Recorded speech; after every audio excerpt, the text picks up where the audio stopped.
Breaking news. Breaking news. Breaking news. Cameroun. Atelier de vulgarisation des dispositions de la loi numéro 2024/0013 du 23 décembre 2024 de la loi des finances de la République du Cameroun pour l'exercice 2025. Merci de rester sur CNN. Breaking news. Breaking news.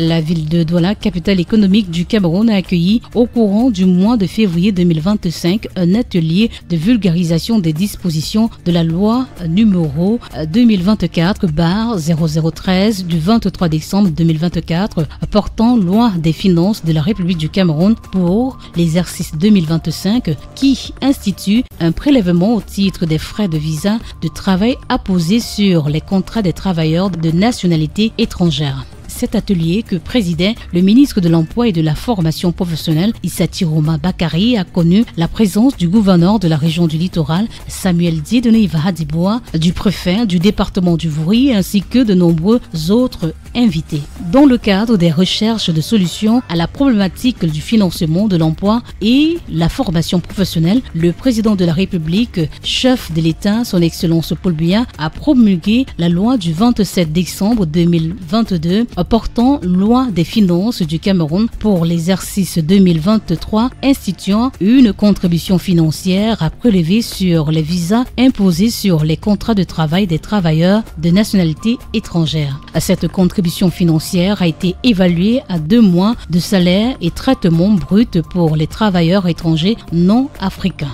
En 1 mois de salaire et traitement brut avec un abattement de 50% pour les travailleurs africains. Depuis la loi des finances 2023, ces montants demeurent en vigueur en 2025. Les relations extérieures dépendent exclusivement de la volonté du président de la République.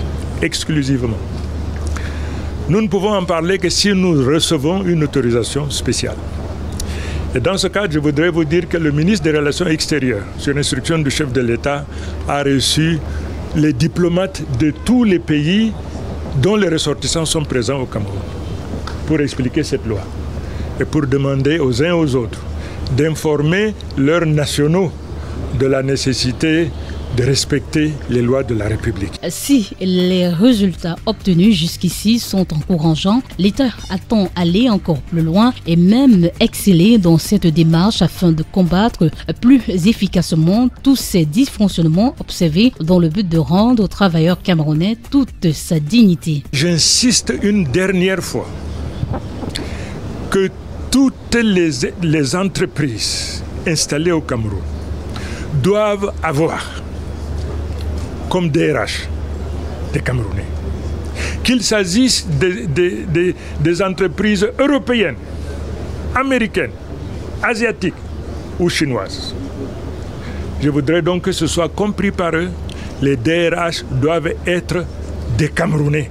Les DRH doivent être des Camerounais, faute de quoi ils n'ont pas de place ici. Merci d'être sur CNN, la télévision autrement. Les programmes se poursuivent. Retrouvez toute l'actualité afro-mondiale en ligne et en multidiffusion sur CNN, C-Web Info et plateformes digitales, Facebook, YouTube, Instagram et en simultané sur Radio Voltage 2.